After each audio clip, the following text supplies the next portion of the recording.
అఖండ జ్యోతి ఆధ్యాత్మిక నివేదన. వక్రతుండ మహాకాయ సూర్యకోటి సమప్రభ నిర్విఘ్నం కురు మే దేవ సర్వకార్యేషు సర్వదా. या कुन्देन्दु तुषारहारधवला या शुभ्रवस्त्रावृता या वीणावरदण्ड मण्डितकरा या श्वेत पद्मासना या ब्रह्माच्युत शंकर प्रभृतिभिर्देवैः सदा वन्दिता सा मां पातु सरस्वती भगवती निःशेषजाड्यापहा. भवानी शंकरौ वंदे श्रद्धा विश्वासरूपिणौ याभ्यां विना न पश्यन्ति सिद्धा स्वान्तस्थमीश्वरम्.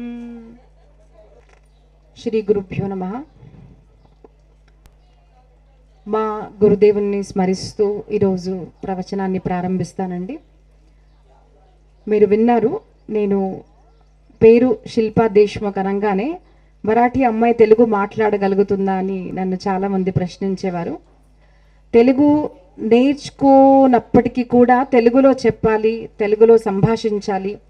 మన శృతులు, వేదాలు, పురాణాలు తెలుగు భాషలో ఏ తెలంగాణ గడ్డలో అయితే నేను నివసించి స్కూల్, కాలేజ్ అది చదువుకున్నాను, ఆ గడ్డ రుణం నా మీద ఉంది. ఖచ్చితంగా తెలుగు ప్రాంతం వాళ్లకు కూడా తెలుగులో మన పురాణాలు, మా గురుగారు చెప్పిన జ్ఞానము, జ్ఞానగంగ ఇక్కడి దాకా తీసుకురావాలి అన్న ప్రయత్నంతో నేను తెలుగులో కూడా ప్రవచనాలు చెప్తుంటానండి. ఎందుకు చెప్పాలి అంటే, మనం ఏ శ్రేష్టమైన పని చేస్తున్నా శృతి అన్నది మహత్వము. శ్రీ విద్యాపీఠంలో మనం అందరం ఉన్నాం. ఇక్కడ ఎందుకు వచ్చారు అందరూ అంటే, మన మీద ఒక బాట పడింది. ఏంటంటే, శ్రీ విద్యాశక్తి పీఠంలో నవరాత్రులు మనము ఉపాసన, అనుష్ఠానము, యజ్ఞాలు చేస్తున్నాము అని విన్న తర్వాతే మనం అందరం ఇక్కడికి వచ్చాం కదండి. మొదట విన్నాము, ఫోన్లో విన్నారు, ఏదో చూశారు, కానీ మొదట జరిగింది వినడము.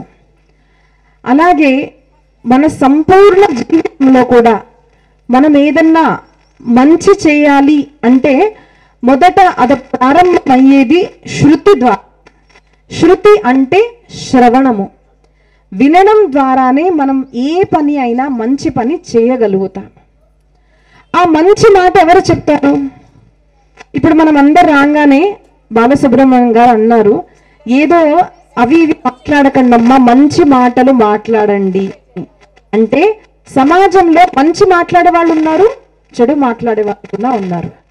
కానీ ఈ మన ప్రాంతంలో పరమ పూజనీయులైన శ్రీ చక్రవర్తి గారు ఈ పీఠాన్ని స్థాపించడము, ఇక్కడ అనేక కార్యాలు చేయడము, అవి మన చెవిలో పడ్డము, దానివల్లే మనం ఇక్కడ రావడము, వివిధ అనుష్ఠానాలు చేయడము అనేది ఎందుకు జరిగింది అంటే, ఈ సమాజంలో సత్ అంటే మంచి వాళ్ళు ఇప్పటికీ ఉన్నారు కాబట్టి ఇలాంటి మంచి కార్యాలు మనం చేయగలుగుతున్నాము.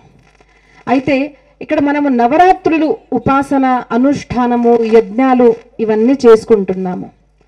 యజ్ఞాలు ఎందుకు చేసుకుంటున్నాం?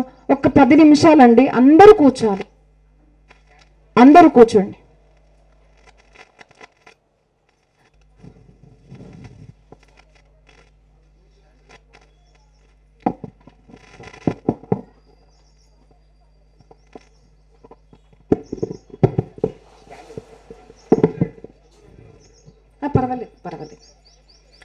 శ్రీమాత్రే నమః. మీరెంత చక్కగా కూర్చుంటే నేను అంతగా మాట్లాడగలుగుతానండి. మీరు లేచారు డిస్టర్బ్ అయింది అంటే ఇంట్రెస్ట్ లేనట్టు. సినిమాకి ఎలాగ వెళ్దామండి మనము? సినిమా 3 గంటలకు ఉండే 2 గంటల నుంచి ఇంట్లో హడావిడి, తొందరగా వెళ్ళాలి, సినిమా మిస్ అయిపోతుందని. అదే నిష్ఠతో మనం ప్రవచనం కూడా వినాలి.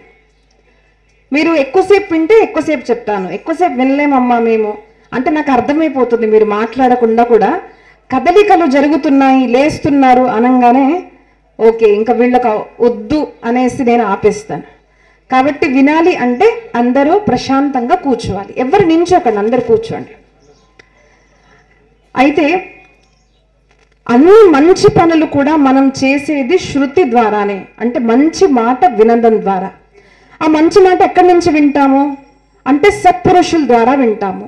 మంచి మనుషుల నుంచే మంచి మాట అనేది మనము వింటాము. కాబట్టి ఇక్కడ ప్రవచనము అంటే ఏంటిది? ఒకరు చెప్పడము, 10 మంది వినడము. ఇలాగే మన ప్రతి ఒక్క పురాణంలో జరిగింది. గురువులు చెప్తారు, శిష్యులు వింటారు. అయితే మామూలుగా మీరు ప్రవచనాల్లో చూడవచ్చు, ప్రవచనాలు చెప్పారు అంటే చెప్పేవాళ్ళు చెప్పేసి వెళ్ళిపోతారు. మాట్లాడే వాళ్లకు ప్రశ్న అడిగే ఛాన్స్ అనేది ఉండదు. కానీ మా గురుగారు ఎప్పుడు అంటుంటారు, నీకు వచ్చింది నువ్వు చెప్పేసి వెళ్ళిపోవడం కాదు, ఎవరికన్నా ఏదన్నా శంక ఉన్నా కూడా మీరు నన్ను అడగొచ్చండి, మధ్యలో కాదు, ప్రవచనం అయిన తర్వాత. అయితే మనం ఇక్కడ ఏం చేసుకుంటున్నాము? నవరాత్రులు చేసుకుంటున్నాము. ఈ నవరాత్రి అంటే ఏంటిది? నవరాత్రి 9 రాత్రులు, నవరాత్రులు చేస్తామండి మనం మాట్లాడుకుంటాం. సరే, రాత్రి అన్న పదం ఎందుకు వాడారు? ఇదేం రాత్రి కాదు కదండి, పట్టి పగలు అంటే సూర్యుడు ఉదయం అయ్యాడు, మనం పూజలు చేసుకుంటున్నాము, లేస్తున్నాము, బయటికి వెళ్తున్నాము, ఇలాంటి రోజుని మనము నవరాత్రి అని ఎందుకు అంటాము? ఎందుకు అంటే రాత్రి అనగానే మనం ఏం చేస్తాము? మనం పడుకుంటాము, మనం ఏమి చెయ్యము, మనం పడుకుంటాము. ఈ నవరాత్రుల్లో అనుష్ఠానం చేయాలి అని మన శాస్త్రాలు చెప్పాయి. ఎందుకు ఇవి నవరాత్రులు రాత్రులు అంటే, మనిషి ఎప్పటిదాకా అయితే లేవడో అప్పుడు దాకా అది రాత్రి. ఎప్పుడు లేస్తాం మనము? పొద్దున లేస్తాం, పగలపూట లేస్తాము. మన జీవితంలో మనం ఇప్పటికీ పడుకోనే ఉన్నాము. ఈ మాట అనగానే కొంతమందికి అనిపించవచ్చు, అదేంటిదండి చక్కగా మేము స్నానం అది చేసి వచ్చాం, మీ ముందు కూర్చున్నాము, మేము పడుకోలేదే అని అడగొచ్చు. శాస్త్రంలో చెప్పిన మాటలన్నీ యథావత్ తీసుకోవడానికి రాదు. శబ్దం పడుకున్నారు అంటే అలా పడుకోవడం కాదు. ఎలా పడుకోవడము అంటే, హిందీలో తులసిదాస్జీ మహారాజ్ అంటారు, మోహనిషా సబ్ సోవనిహార. మనిషి మోహనిషలో అంటే మోహరాత్రిలో పడుకున్నాడంట. ఎలా పడుకున్నాం మనం కూడా అంటే, నేను స్త్రీని, నేను పురుషుడిని, నేను జ్ఞానిని, నేను అజ్ఞానిని, నేను శ్రీమంతుడిని, లేదంటే నేను పేదవాడిని, ఏదో ఒక భావనలతో నేను, నాది, ఇది నాది, అది నాది కాదు, వీళ్ళు మా వాళ్ళు, వాళ్ళు మా వాళ్ళు కాదు, ఈ భేదంలో మనము పడుకొని ఉన్నాము. మనిషి ఎప్పుడు లేచాడు అంటే, ఎప్పుడైతే నా జీవితాన్ని నేనే ఉద్ధరించుకోవాలి, నా జీవితం ఉద్ధరించడానికే ప్రతి క్షణము నేను ఉపయోగించాలి, మాటలు కానివ్వండి, ఏది చేసినా కూడా నా ఉద్ధారం కోసమే నేను చేస్తున్నాను అని ఎప్పటికైతే మనిషి మనసు పూర్తిగా జాగృతమవుతాడో అని, అంటే తన మోక్షం కోసం తను పనిచేస్తాడో, తన ఉద్ధారం కోసం తను ఎప్పుడైతే పని చేయడం మొదలు పెడతాడో అప్పుడు ఆ మనిషి లేచినట్టు. అలా లేవలేదనుకోండి, అందరం పడుకున్నట్టే. ఎందుకు అంటే, సృష్టిలో మనం చూస్తాము, మనం అందరం ఉండేది మనుషులు ఒక్కటే కాదు, సృష్టిలో అనేక జీవరాశులు ఉన్నాయి. అవి చిన్న చిన్న ఇన్సెక్ట్స్ కానివ్వండి, కుక్కలు కానివ్వండి, గాడిదలు కానివ్వండి, ఎన్నో రకాల మనం ప్రాణులు మనం చుట్టుపక్క చూస్తుంటాము. మనము వాళ్ళు గనక మనం జీవితం చూస్తే, వాళ్ళు కూడా పొద్దున్న లేస్తారు, తింటారు, తినడం కోసమే ప్రతి ఒక్క పక్షి కూడా పనిచేస్తుంది, వాళ్ళల్లో కూడా సంసారం ఉంటుంది, వాళ్ళు కూడా పుత్రుల్ని జన్మనిస్తారు, వాళ్ళు కూడా చనిపోతారు. మరి మన జీవితం కూడా లేవడం, పడుకోవడము, తినడము, పిల్లల్ని కనడము, సంపాదించడము, ఇల్లు కట్టుకోవడము, ఇవే గనక మనము వివిధ పశువుల్లాగా గనక మనం ఆచరిస్తుంటే, మనలో మనుషుల్లో వేరే పశువుల్లో భేదం ఏంటిది? ఏమీ లేదు. మనిషిగా మారాలి. మనిషి మనిషిగా జీవించాలి. మనిషి మనిషిగా ఎప్పుడు జీవించగలుగుతాడు అంటే ఎప్పుడైతే వాడు లేస్తాడు. ఇది లేవడం అంటే జాగృత్ అవస్థ. లేవాలి, అందరం లేవాలి. అంటే ఏంటిది? ఇప్పుడు చూడండి, ఇక్కడ ప్రవచనం చెప్తున్నాను, అందరు కామ్గా కూర్చోండి అంటే మనిషి అర్థం చేసుకుంటాడు. అరే చక్కటి మాట చెప్తున్నాం కదా, మనం విందాము, కాసేపు అలా మొబైల్ పక్కన పెడదాము, విందాము అని హీ కెన్ డిసైడ్. మనం ఆలోచించి ఆ నిర్ణయం తీసుకొని మనం అలాగా ఆచరించగలుగుతాము. అలా అక్కడ 2-3 కుక్కలను తీసుకొచ్చి పెట్టామనుకోండి, ఒరే నాన్న కూర్చోండి రా ప్రవచనం వినండి అంటే వింటాయా? వాళ్ళకి అర్థం కాదు, ఎందుకంటే వాళ్ళు పశువులు. కాబట్టి మనం శివనామం కూడా ఒకటి వింటాము, పశుపతి అనేసి. పశువుకి పతి అంటే మనం అందరం పశువులమే, అందరము.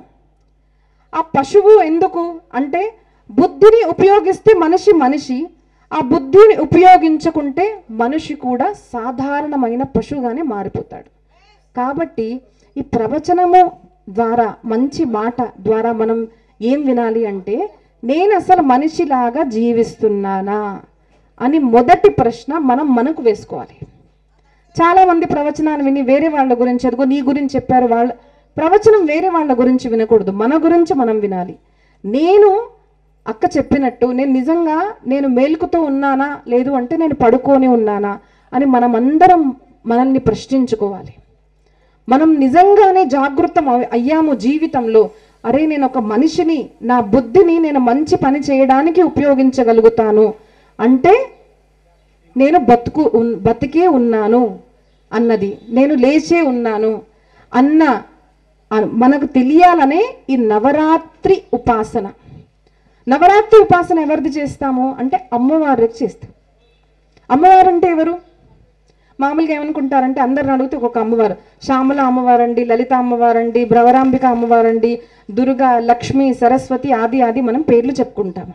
కానీ అమ్మవారు అంటే అందరూ పేర్లు వేరే చెప్పినా కూడా ఒకటి మాత్రం అందరూ వీ హ్యావ్ టు యాక్సెప్ట్, అందరూ స్వీకరించే మాట ఒకటి ఏంటంటే, అమ్మవారు అంటే శక్తి. అవునా కదా అండి?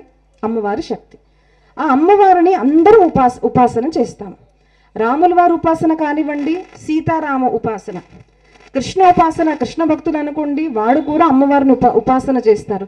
రాధాకృష్ణ ఉపాసన, శివోపాసన చేస్తామండి మేము అంటే ఉత్తి శివుడికి పూజ లేదు, శివశక్తి ఉపాసన. మేము నారాయణుని ఉపాసిస్తామండి, అది తిరుపతి బాలాజీ కానివ్వండి, ఏదన్నా కానివ్వండి, అది కూడా ఒక్కరినే పూజించము. శక్తియుక్తమైన భగవంతుని ఉపాసన మన ఆర్య సనాతన వైదిక పద్ధతి. శక్తియుక్తమైన దేవుడు ఉపాసన చేస్తాం. ఆ దేవుడు పూజ చేస్తున్నప్పుడు ఆ శక్తిని మనం ఏం కోరుకుంటాము? దేహి సౌభాగ్యమారోగ్యం దేహి మే పరమం సుఖం రూపం దేహి జయం దేహి యశో దేహి ద్విషో జహి. ఏం అడుగుతున్నాం మనము? దేహి సౌభాగ్యం, ఆరోగ్యం, దేహిమే నాకివ్వు, ఏం తల్లి? పరమం సుఖం, రూపం దేహి, జయం దేహి. ఇప్పుడు ఇవన్నీ మనం గనక చూస్తే ఇవన్నీ వద్దు అన్న మనిషి మనకు కనిపిస్తాడా అసలు? అందరికీ డబ్బు కావాలి, లక్ష్మి ఎవరు కావాలండి? అందరికీ కావాలి. లక్ష్మి వద్దు అన్నవారు లేరు, లక్ష్మి అందరికీ కావాలి. కాబట్టే అమ్మవారి ఉపాసన అనగానే ఎక్కువగా ఆడవాళ్ళు వస్తూ ఉంటారు. లక్ష్మి ఉపాసన అండి మేము చేస్తాము అంటారు, అమ్మవారి ఉపాసన. అయితే అందరూ ఉపాసన చేసి సూక్ష్మంగా మనం అమ్మవారిని ఏమడుగుతున్నాము అంటే, దేహిమే పరమం సుఖం. మనం శ్లోకాలు చదువుతున్నాము, అమ్మవారి అనుష్ఠానం చేస్తున్నాము, యజ్ఞాలు చేస్తున్నాము, పూజలు చేస్తున్నాము. కానీ ఎందుకోసం చేస్తున్నాము? ఆ శ్లోకాల వైపు కాస్త మనం చూడాలండి. ఆ శ్లోకాలు మనం పాడేటప్పుడు కాస్త చింతించాలి. దేహి సౌభాగ్యం ఆరోగ్యం, ఏం అడుగుతున్నాము? మంచి ఆరోగ్యాన్ని అడుగుతున్నాం మనం కదా. ఇవైతే అందరు అడుగుతారు. దేహిమే పరమం సుఖం. సౌభాగ్యం అంటే కూడా చాలామంది పురుషులకు ఏమనిపిస్తుందంటే, లేదంటే మామూలు మనిషికి ఏమనిపిస్తుందంటే, సౌభాగ్యము అంటే పెళ్ళైన వాళ్ళు, అమ్మవాళ్ళు ఉంటారు కదండి, వాళ్లకు మా సౌభాగ్యం అంటే మా భర్త మంచిగా ఉండాలి అన్న అర్థంలో తీసుకుంటారు. కానీ అది సాధారణమైన అర్థము. సౌభాగ్యము అంటే ఏంటిది? లేదు అంటే మనిషికి డబ్బు దొరికింది అనుకోండి, బాగా ఏదో లాభం అయిపోయింది, అయ్యో భాగ్యవంతులండి ఇంత డబ్బులు సంపాదించారు మీరు అనుకుంటాం. అంటే మామూలు మనిషి భాగ్యము అంటే దేన్ని అనుకుంటాడంటే, డబ్బు వచ్చింది, హోదా వచ్చింది, ఏదో ఒక పదవి వచ్చింది, ఏదో చదువుకోవాలనుకున్నాను, అది నేను చదువుకున్నాను అంటే భాగ్యవంతులు అనుకుంటాము. కానీ శ్రీమద్ భాగవతంలో గోపికల్ని భగవాన్ శ్రీకృష్ణుల వారు రాసలీల అప్పుడు అంటారు, శ్రీకృష్ణులు అంటారు, అహో అహో భాగ్య, అహో భాగ్యం. ఎందుకు అంటే వారు అన్నీ వదిలేసి శ్రీకృష్ణ దర్శనానికి చేరుకున్నారు. అదే సౌభాగ్యం. దేహిమే సౌభాగ్యం. నిజమైన సౌభాగ్యం అంటే ఏంటిది అంటే, సౌభాగ్యం అంటే ఆడవాళ్ళకు ఒక్కటేనా? కాదు. సౌభాగ్యము, భాగ్యము అనేది పురుషులకు కూడా చెందుతుంది. ప్రతి జీవాత్మకు సౌభాగ్యం కావాలి. ఆ నిజమైన సౌభాగ్యం ఏమిటి అంటే, నేను ఎందుకు పుట్టాను అని తెలుసుకోవడం, నేను ఎందుకు జీవిస్తున్నాను, నేను ఇతర పశువుల్లాగా పుట్టి పెరిగి పెళ్లి చేసుకొని పిల్లలు కానీ చనిపోవడం అన్నది నా జీవితం కాదు. I have Born for some great reason. నేను ఎందుకు పుట్టాను అని తెలుసుకున్న వాడే నిజమైన సౌభాగ్యవంతుడు అని మన శాస్త్రాలు చెప్తున్నాయి. అలా తెలుసుకున్న వారికి ఏమవుతుంది? దేహిమే పరమం సుఖం. ఇక్కడ మామూలు సుఖాన్ని అడగట్లేదండి. సుఖం అంటే ఏంటిది? అనుకూలత. సుఖం అంటే ఏంటిది? అనుకూలత. మనకు నచ్చింది మనకు సుఖము, మనకు నచ్చనిది దుఃఖము. ఉదాహరణంగా చెప్పాను అనుకోండి, ఒక మనిషికి ఏదైతే సుఖం ఉంటుందో అది వేరే వాళ్ళకి దుఃఖం కలగొచ్చు. ఎలాగా అంటే, మేము కారు కొన్నామండి అనగానే మాకు సంతోషం. వాళ్ళు కారు ఎందుకు కొన్నారు, అసలు వాళ్ళకి దేవుడు ఎలా కారు ఇచ్చారండి అని కొంతమందికి బాధ. ఒకటే కారణము కొంతమందికి సుఖాన్ని ఇస్తే అదే కారణము కొంతమందికి దుఃఖాన్ని కూడా కలిగిస్తుంది. కాబట్టి సుఖము దుఃఖము అన్నది రిలేటివ్. ఇక్కడ సుఖం గురించి అడగలేదు. మహాభక్తులు, జ్ఞాని, లేచినవాడు, నిజంగా మేలుకున్నవాడు ఏమడుగుతాడు అంటే, దేహిమే పరమం సుఖం. ఆ పరమం సుఖం అంటే ఏంటిది? ఇటర్నల్ హ్యాపీనెస్, అనంతమైన సుఖము. మన జీవితంలో మనం గనక చూస్తే సుఖము ఉంది, దుఃఖము ఉంది. సుఖం వస్తుంది, కొన్ని రోజులు సుఖము, మళ్ళీ దుఃఖం వస్తుంది, మళ్ళీ సుఖం వస్తుంది, మళ్ళీ దుఃఖము. ఇది సంసారం యొక్క అంటే సంసార చక్రంలో ఇదే జరుగుతుంది. జన్మ మృత్యు, జన్మ మృత్యు, సుఖము దుఃఖము, సుఖము, ఇది నడుస్తూనే ఉంటుంది. మరి పరమం సుఖం అంటే ఏంటిది? Cutting of the pattern. అంటే జన్మ మృత్యు కాకుండా ఆ జన్మ తర్వాత, పుట్టిన తర్వాత ఎప్పుడైతే జీవాత్మ తన జీవిత ధ్యేయాన్ని తెలుసుకుంటాడో అప్పుడు తనకి నిజమైన సుఖము, అనంతమైన సుఖం గురించి తెలుస్తుంది. ఆ అనంతమైన సుఖం అంటే ఏమిటి అంటే, అదే సుఖాన్ని, పరమ సుఖాన్ని కొంతమంది అమ్మవారు అనొచ్చు, కొంతమంది కృష్ణ రూపం అనొచ్చు, కొంతమంది ఆ స్వరూపాన్నే రాముడు అనొచ్చు. అదే అనంతమైన సుఖాన్ని, ఆనందాన్ని మనము వివిధ రూపాల్లో ఆలోచించి దానికి వివిధ పేర్లు మాత్రం ఇస్తాము. కానీ నిజంగా మనం ఆలోచిస్తే ఆ పరమం సుఖం అంటే ఏంటిది అంటే, పరమాత్మ యొక్క ప్రాప్తి. పరమాత్మని పొందాను అన్న పరిస్థితి ఏదైతే ఉందో దాన్ని ఎటర్నల్ హ్యాపీనెస్ అంటారు, దాన్ని పరమం సుఖం అనేది అంటారు. మనము పూజలు, అనుష్ఠానాలు చేసేది కూడా దానికోసమే. నిజంగా గనక మనం ఆలోచిస్తే దైవ ఉపాసన ఏదన్నా చేయండి, మీరు శైవులు కానివ్వండి, శాక్తులు కానివ్వండి, మీరు గాన పద్ధతులు కానివ్వండి, వైష్ణవులు కానివ్వండి, ఎవ్వరు ఏం చేసినా కూడా ఒక్కరి కోసమే మనం అందరం ప్రయత్నిస్తుంటాము. ఏమిటి అంటే, దేహిమే పరమం సుఖం. నాకు పరమ సుఖాన్ని పొందాలి అన్న భావనతోనే ప్రతి మనిషి, ప్రతి అనుష్ఠానము, ప్రతి యజ్ఞము, ప్రతి ఉపాసన అనేది మనం చేస్తున్నాము. ఆ పరమ సుఖము అంటే ఏమిటి అంటే, నేను ఈ దేహాన్ని కాదు అన్న జ్ఞానము పొందడం.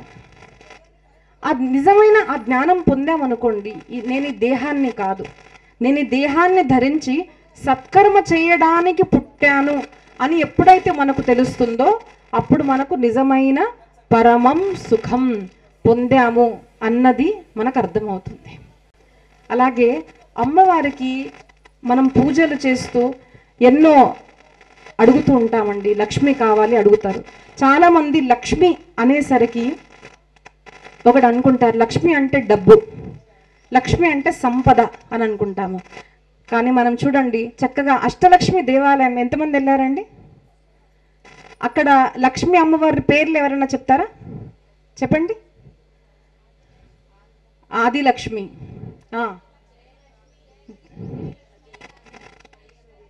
సంతాన లక్ష్మి, ధనలక్ష్మి, ధాన్యలక్ష్మి, వీరలక్ష్మి, విజయలక్ష్మి, ఐశ్వర్యలక్ష్మి. అవునా? అంటే ఏంటిది? లక్ష్మి అన్నది ఒక డబ్బు మాత్రం కాదు. లక్ష్మి అంటే ఎవరు? వీరలక్ష్మి.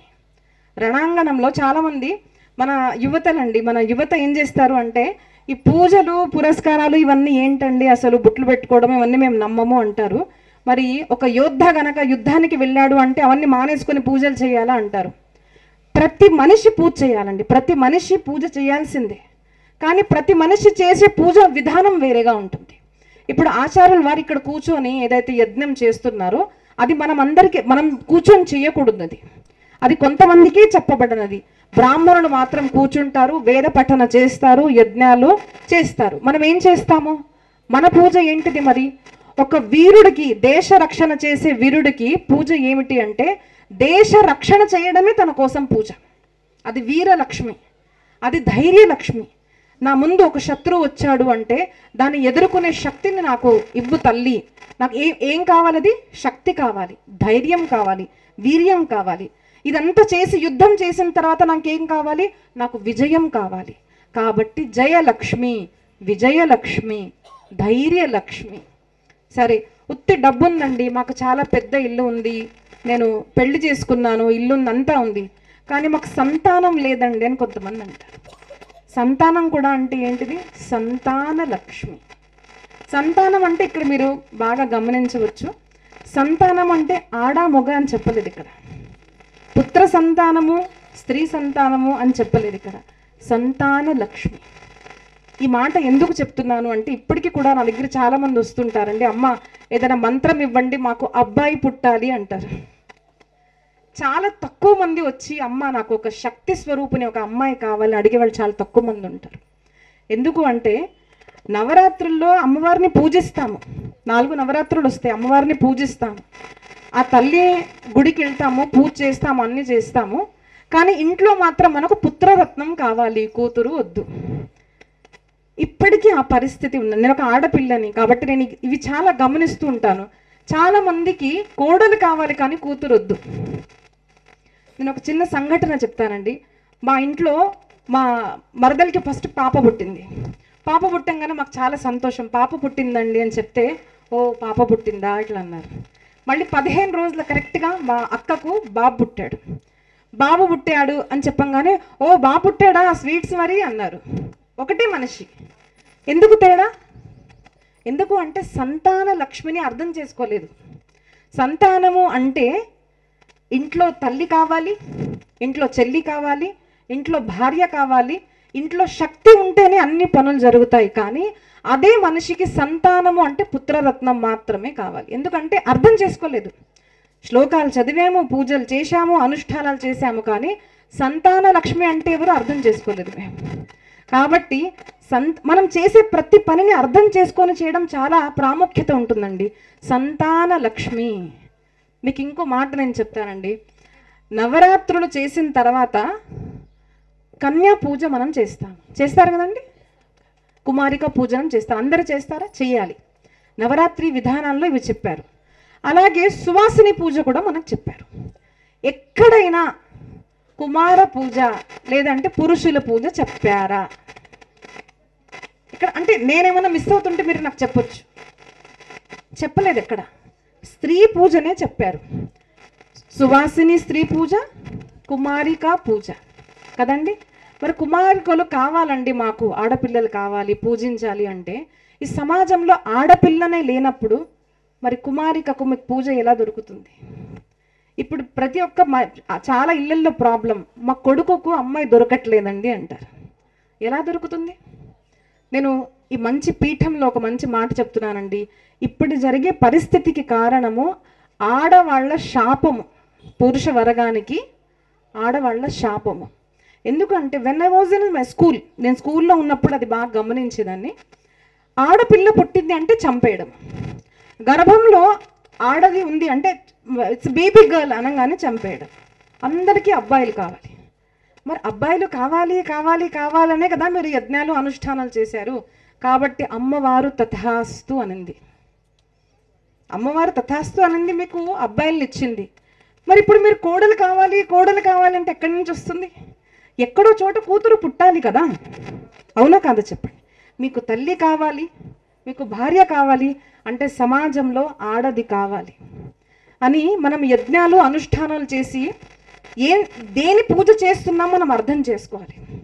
ఆ పురుష వర్గము, క్షమించండి ఎవరికైనా బాధపడితే, కానీ ఇది పురుష వర్గానికి ఖచ్చితంగా శాపమే. దానివల్ల ఏమవుతుంది, ఇప్పుడు మన బ్రాహ్మణులు అమ్మాయి దొరకట్లేదు కాబట్టి ఎవరినో ఒకరు చేసుకుంటున్నారు. ఏం చేయాలి మరి? ఎందుకు అలా జరిగింది అంటే అమ్మవారి శాపం. కాబట్టి మనము లక్ష్మి, సరస్వతి, దుర్గా ఎవరి పూజ చేస్తున్నా కూడా అర్థం చేసుకోవాల్సింది ఏంటి అంటే ఆ మూర్తిలో ఉన్న దేవతయే నా ఇంట్లో, నా తల్లిలో నాకు ఎందుకు కనిపించదు? ఆ అమ్మవారిని ఎవరైతే దర్శిస్తున్నానో అదే తల్లి నాకు నా భార్యలో ఎందుకు కనిపించదు అని ఎప్పుడు దాకైతే మనము ఆ అమ్మవారి స్వరూపాన్ని నిజ రూపంలో మనం ఎప్పుడు దాకైతే దర్శించడమో ఈ శాపము ఇలాగే కంటిన్యూ అవుతుంది. అందుకోసం ఇప్పుడు చూడండి, ఇప్పుడు వచ్చే సామ్రాజ్యము స్త్రీ సామ్రాజ్యము. ఎందుకు అలా మారింది? అమ్మవారి శాపము. మనము శివపురాణం చూడండి, దేవి భాగవతం చూడండి, లేదు అంటే ఏ శాస్త్రాలు చూసినా కూడా సృష్టి ఎలా మొదలైంది అని అంటే కొంచెం తేడా ఉంది. శివపురాణంలో శివుడు నుంచి ఒక స్త్రీ ఒక పురుషుడు వచ్చినట్టు మనకు చెప్పారు. దేవి భాగవతంలో అమ్మవారి నుంచి సృష్టి ఉద్భవించింది. ఎలాగా అంటే ఒకటేసారి ఒక స్త్రీ ఒక పురుషులు ఇద్దరు బయటికి వచ్చారు. శ్రీమద్ భాగవతంలో బ్రహ్మ నుంచి మను శతరూప అంటే ఇద్దరు ఒకటేసారి బయటికి వచ్చారు అని చెప్పారు. దీని తాత్పర్యం ఏంటిది? మనం శాస్త్రాలు విని వెళ్ళిపోకూడదండి, శాస్త్రాలు విని అర్థం చేసుకోవాలి. మనం బ్రహ్మ గారి లోపల నుంచి లేదంటే శివుడు లోపల నుంచి అమ్మవారి నుంచి సృష్టి ఎప్పుడైతే ఉద్భవించిందో మొదట పురుషుడు వచ్చి కాసేపటి తర్వాత స్త్రీ వచ్చిందని ఎక్కడా లేదు. ఒకటేసారి ఒకటే నిమిషంలో ఆ ఆడ మొగ ఇద్దరు వచ్చి ఏం చెప్తున్నారు అంటే ఈ సృష్టి నడవాలి అంటే ఎంత పురుషులకి కావాలో, ఎంత పురుష సమాజం కావాలో అంతే స్త్రీ సమాజం కూడా కావాలి అని ప్రతి ఒక్క పురాణం మనకు చెప్తుంది. అందుకోసము పురాణాలు నేను చెప్పేటప్పుడు నేను ఇలాగ చెప్తానండి. ఇప్పుడు పురాణాలు చెప్పిన తర్వాత ఆ పురాణాలు ఎప్పుడో చెప్పారు, వేళ్ల కొద్ది సంవత్సరాల ముందు చెప్పారు ఏదో పురాణం. మనం ఇప్పుడు ఎందుకు వింటున్నాము? ఎందుకు వినాలి? మనం అడగాల ప్రశ్న కదండి. మేము ఇంత సమయం కేటాయిస్తున్నాము, మేము వస్తున్నాము, మేము వింటున్నాము, మేము సమయం కేటాయించాలి, మైక్ సిస్టమ్ ఉండాలి, మాకు అన్ని అరేంజ్మెంట్స్ చేయాలి అంటే డబ్బు కూడా మనం పెడుతున్నాము, టైం ఇస్తున్నాము. Why should we give our time? ఎందుకు ఇస్తున్నాం అంటే శాస్త్రాలని ఈ దృష్టికోణంతో మనం చూడాలి. That they are applicable even today. నేను ఛాలెంజ్గా చెప్తున్నానండి, శ్రీమద్ భాగవతము, రామాయణము, మహాభారతము ఇప్పటికీ కూడా మనం ఆచరిస్తే వింటే కాదు, విన్న తర్వాత ఆచరిస్తే ఇప్పటికీ కూడా మనిషిగా మారుతాడు. మనిషిగా మారితేనే సంపూర్ణ సృష్టిలో సంతోషము, ఆనందము అనేది వర్ధిల్లుతుంది అని తెలుసుకునేది మనం శాస్త్రాల ద్వారానే ఇప్పటికీ కూడా. అండ్ ఐ ఛాలెంజ్, ఎందుకంటే ఇప్పుడు మనం టీవీలో చూస్తుంటున్నాము ఏంటిదంటే శాస్త్రాలు మార్చాలండి. మొన్న కూడా ఒక గ్రూప్లో ఒక మనిషి పెట్టాడు మెసేజ్, ఏంటంటే శాస్త్రాలు కాల్చేసేయండి, మీ పురాణాలు మీ స్మృతులు కాల్చేసేయండి, ఇవి ఇప్పటికీ they are not applicable now. But నేను ఛాలెంజ్ చేస్తున్నాను, ఎవరికన్నా అర్థం కావట్లేదు అంటే రండి, ప్రశ్నించండి, వినండి, ఆచరించండి, అప్పుడు నాకు అనండి అక్క ఇది మనం పాలించేది లేదు కదా, ఇలా లేదు కదా అనండి. ఇప్పటికీ కూడా రామాయణము, భాగవతము, దేవి భాగవతము చాలా మంది ఏమనుకుంటారంటే పురాణాల్లో ఏం చెప్పారు అంటే ఒత్తులు ఎన్ని పెట్టాలి, దీపాలు ఎన్ని పెట్టాలి, అది ఆవు నెయ్యి ఉండాలా లేదంటే నూనె ఉండాలా, మరి ఏ పూలు ఉండాలి, ఇవన్నీ చెప్పారు. But that is the lower level. దానికన్నా హైయెస్ట్ లెవెల్ ఏం చెప్పారు అంటే పరమం సుఖం, మనిషి జీవితము నేను మనిషిని అని తెలుసుకొని మనిషిగా బతకడానికి మన శాస్త్రాలు చెప్పాయని తెలుసుకోవడానికి మనం ఈ శాస్త్రాలు చదివారు. మీరు అంటుంటారు ఎందుకు మనం ఇవి వింటున్నాం చెప్పండి. ఇప్పుడు మన న్యూస్ పెడితే చూడండి, ఈ దేశం ఆ దేశంతో యుద్ధం, ఈ దేశం ఆ దేశంతో యుద్ధము, ఎక్కడ చూసినా యుద్ధాలు. ఏ మనిషి తప్పు లేదో అక్కడ బాంబు విస్ఫోట్లు, వాళ్ళ బిల్డింగ్స్ కాలిపోవడము, ఆ పిల్లలు చనిపోవడము, పరివారంలో ఎంతో మంది చనిపోవడం వల్ల పరిస్థితి ఏం జరుగుతుంది? The society is suffering lot. సమాజం ఇద్దరు దేశం అంటే దేశ అధికారుల మధ్య, ఇద్దరు గొప్ప మనుషుల మధ్య వాళ్ళ థాట్స్ వల్ల, వాళ్ళ ఈర్ష ద్వేషాల వల్ల who is suffering? The society is suffering. మనం అందరము దానివల్ల ఎంతో బాధపడుతున్నాము. ఎందుకు అంటే మనం మన జీవితాన్ని అసలు తెలుసుకోలేదు. నేను ఎవరిని, నేను సృష్టిలో ఎందుకు వచ్చాను అది తెలుసుకోవాలి అంటే శాస్త్రం వినాలి. ఆ శాస్త్రాలు వినకుండా మూఢంగా ఎవరైతే ఆ అమ్మవారిని పూజించినా కూడా ఆ సంతాన లక్ష్మి, ఆ స్త్రీ లక్ష్మి, ఆ కన్యారత్నాన్ని ఎప్పుడు దాకైతే అర్థం చేసుకోలేదో సమాజంలో ఇటువంటివన్నీ జరుగుతూనే ఉంటాయి. అందుకోసం మనం చూడండి, అమ్మవారిని మార్కండేయ పురాణంలో చెప్పబడిన సప్తశతిలో ఏమడుగుతాం మనము? రూపం దేహి జయం దేహి యశో దేహి ద్విషోజహి యాదేవి సర్వభూతేషు మాతృరూపేణ సంస్థిత నమస్తస్మై నమస్తస్యే నమస్తస్యే నమో నమః.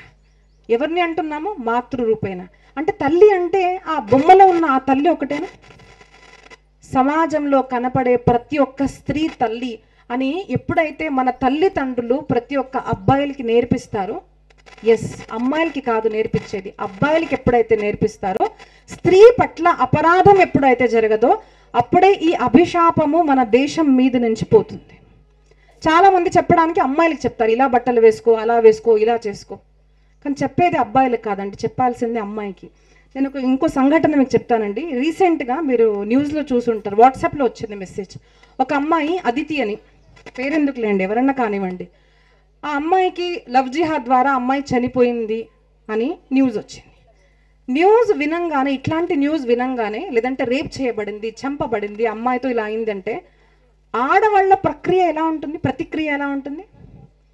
అంతే అండి, అమ్మాయిలు ఏదో వేసుకొని ఉంటుంది, ఏదో చేసి ఉంటుంది, ఈ అమ్మాయిలకి అసలు ఏం చెప్పాలో అర్థం కాదు, అమ్మాయిలు మన మాటలు వినరు.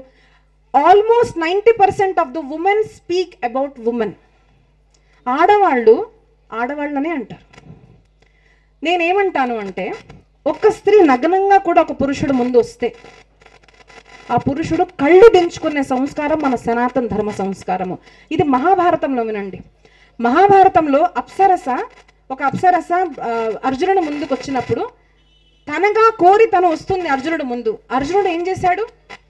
తన కళ్ళు దించుకున్నాడు, సిగ్గుపడ్డాడు. అరే తను వచ్చింది, నాదేం తప్పు అని అనలేదు. ఎందుకు అంటే స్త్రీ ఎట్లాంటిదైనా కానివ్వండి, ఏ పరిస్థితుల్లో కూడా తన వస్త్రం కింద పడిపోయినా లేకపోయినా చెప్పాల్సింది పురుషుడకు. మాతృరూపేణ సంస్థిత ఏదైతే అంటున్నావో ఆ మాత నీకు ఆ తల్లిలో ఎందుకు కనిపించాలి అని నేర్పించాల్సింది అబ్బాయిలకు. ఎందుకు అంటే మనం ప్రవచనం అంటే ఏమనుకుంటాం, మామూలుగా ఏదో దేవుడి గురించి వింటా ఉంది, బొట్టు పెట్టుకొని వెళ్ళిపోతాము. But what is happening in society? The society should change. ప్రవచనం ద్వారా మనం మారకుంటే ప్రవచనం చెప్పి లాభం లేదు, విని లాభం లేదు. మొన్నటి సంఘటన దాదాపు వారమే అయిందండి. 2 ఆడపిల్లల్ని మా ఇంటి దగ్గర నుంచి తీసుకెళ్ళిపోయారు. మీకు డిఫరెన్స్ లేదు, నాకు డిఫరెన్స్ లేదు, ఎందుకంటే మా అమ్మాయి కాదు కాబట్టి నాకేం లేదు. కానీ ఏ తల్లి కూతురు అయితే తీసుకెళ్ళబడిందో ఆ తల్లి గురించి ఒకసారి ఆలోచించండి. ఆ కూతురుతో ఏం జరుగుంటుంది ఒకసారి ఆలోచించండి, మీకు అర్థమవుతుంది. ఎందుకు అలా జరుగుతున్నాయి, ఎందుకు ప్రసంగాలు జరుగుతున్నాయి, ఎందుకు ఆడవాళ్ళ మీద ఇంట్లో అత్యాచారం, సమాజంలో అత్యాచారాలు ఎందుకు జరుగుతున్నాయి? ఎందుకు అంటే పురుష బుద్ధి అని నేను చెప్పొచ్చు. అవునా కాదా? ఆలోచించండి. ఎందుకు జరుగుతున్నాయి? పురుష బుద్ధి. కాబట్టి మార్చాల్సింది ఆడవాళ్ళు కాదు, ఆడపిల్లల్ని కాదండి, మార్చాల్సింది పురుష వర్గాన్ని. మీకు నేను సంకేత మాత్రంగా చెప్తాను. If there is no demand for the product, if there is no demand for the product, సప్లైనే లేదనుకోండి, డిమాండే లేదు, సప్లై అవుతుందా? డిమాండ్ ఉంది కాబట్టి సప్లై చేయబడుతుంది. ఆలోచించండి మాట. సో డిమాండ్ ఎక్కడి నుంచి తగ్గాలి? డిమాండ్ పురుష వర్గం నుంచి తగ్గాలి. మా స్త్రీలు మా శక్తి. ప్రతి ఆడపిల్ల మాతృరూపేణ సంస్థిత అని ఎప్పుడైతే తల్లిదండ్రులు మన అబ్బాయిలకు నేర్పిస్తారో మన సమాజం అనేది మారుతుంది. అదే ఈ పూజ. యాదేవి సర్వభూతేషు మాతృరూపేణ సంస్థిత నమస్తస్యై నమస్తస్యై నమస్తస్యై నమో నమః. యాదేవి సర్వభూతేషు శక్తి రూపేణ సంస్థిత నమస్తస్యై నమస్తస్యై నమస్తస్యై నమో నమః. యా దేవీ సర్వభూతేషు తుష్టి రూపేణ సంస్థిత పుష్టి రూపేణ సంస్థిత. ఇవన్నీ చేసేది ఎవరు? పుష్టి. ఎవరు చేస్తున్నారు? హోటల్ ఫుడ్ వల్ల పుష్టి కలగదు. పుష్టినిచ్చేది తల్లి. ఏ తల్లి అయితే నీకు కష్టపడి పొద్దున్న లేసి నీకోసం టిఫిన్ చేసి నీకు పెడుతుందో తన వల్ల నువ్వు పుష్టి చెందుతున్నావు. ఆ మాతృరూపేణ సంస్థిత అని ఎప్పుడైతే మన సమాజంలో ఆ మార్పు అనేది ఎప్పుడైతే వస్తుందో అప్పుడే మనము నిజమైన నవరాత్రి పూజ చేశాము, నవరాత్రి అనుష్ఠానం చేశాము అని తెలుసుకోవాల్సింది. ఎందుకు అంటే ఆ స్త్రీ శక్తి. ఇంకొక మాట చెప్తానండి. ఒక ఇంట్లో ఒక పురుషుడు చనిపోయిన ఒక ఆడది మీరు కనుక చూస్తే, 2-3 పిల్లలు ఉన్నా కూడా she can run the family. తను ఒక అబ్బాయి ఒక పురుషుడిగా చేసి తన సంపూర్ణ పరివారాన్ని చక్కగా చూడగలుగుతుంది ఆడది. అది పురుషుడికి సంభవం కాదు. It's not possible. కాబట్టి శక్తి అనేది ఆడవాళ్ళని అన్నారు, మగవాళ్ళని ఎక్కడ అనలేదు. ఏదన్నా కావాలి అంటే వాళ్ళు చూడండి, పొద్దు నుంచి రాత్రి దాకా పని చేసుకొని ఇంటికి వచ్చినా కూడా ఏంటే నా పర్స్ ఎక్కడుంది, ఏంటే నా మొబైల్ ఎక్కడుంది, నా బెల్ట్ ఎక్కడుంది, ఇదే అన్నీ ఎవరు చూసి పెట్టాలి? ఆడది చూసి పెట్టాలి, తల్లి చూసి పెట్టాలి, భార్య చూసి పెట్టాలి. That's why she is called as Shakti. And when there is no Shakti, శక్తి లేదు అంటే మైక్ పనిచేయదు, శక్తి లేదు అంటే డబ్బు లేదంటే ఇట్లాంటి అనుష్ఠానాలు జరగవు, శక్తి లేదు అంటే కెమెరా పనిచేయదు, శక్తి లేదు అంటే మీరు వచ్చిన కార్లు కూడా పనిచేయవు. There is requirement of Shakti to run the whole world. ఆ శక్తి స్వరూపమే ఎవరు అంటే ఆడది అని ఎప్పుడైతే మన సమాజంలో అది లోపల నుంచి మార్పు వస్తుందో, మనం ఎప్పుడైతే జాగృతం అవుతామో అప్పుడే మనం నిజమైన నవరాత్రి అనుష్ఠానం చేసుకున్నాము, నిజమైన స్త్రీ పూజ చేశాము, ఆ అమ్మవారి పూజ చేశాము అని మనం తెలుసుకోవాలి. కాబట్టి నవరాత్రి చేసిన తర్వాత అమ్మవారి పూజ, ఆ కుమారిక పూజ చేసి ఏమీ లాభం లేదండి. When there will be respect for women in the society, when there will be respect for women in the society will change, and that is what is called as Devi Puja, Navaratri Puja. కాబట్టి ఈ రాత్రి మనం ఏదైతే పడుకున్నామో, మనం అందరం ఆడవాళ్ళు కూడా పడుకోనే ఉన్నాము. ఇంకా ఏంటిది అంటే నేను స్త్రీని, నేను పురుషుణ్ణి, ఇది కాదు, నేను ఒక జీవాత్మని, ఈ సృష్టిలో వచ్చి నేను ఒక మంచి మార్పును తీసుకురావాలి, ఆ మార్పు నా నుంచే రావాలి అని అనుకోవచ్చు. ఇప్పుడు చాలామంది విన్న తర్వాత కూడా ఏమనుకుంటారంటే మనం చేస్తే ఏముంటుందండి, అందరూ చేయాలి పోనీలే అనుకుంటారు. అందరూ చేసేదేదో తర్వాత చూద్దాం, ఫస్ట్ నా నుంచి మొదలవ్వాలి. నేను ఆ మార్పుని తీసుకురావాలి. నేను ఇంటికి వెళ్తాను, నేను నా పిల్లవాడికి, నా బాబుకు నేను నేర్పిస్తాను, నానా నీ భార్య తప్ప ప్రతి స్త్రీలో అమ్మను చూడు అని నేను నా బాబుకు ఎప్పుడైతే నేర్పిస్తానో అప్పుడే సమాజంలో నిజమైన స్త్రీ పూజ అనేది జరుగుతుంది. మనం ఎప్పుడైతే తెలుసుకుంటామో ఇలాంటి అనుష్ఠానాలు నిజంగా ఫలిస్తాయి. కాబట్టి అందరూ ఒకసారి శ్రీమాత్రే నమః, శ్రీమాత్రే నమః, శ్రీమాత్రే నమః. సద్గురు.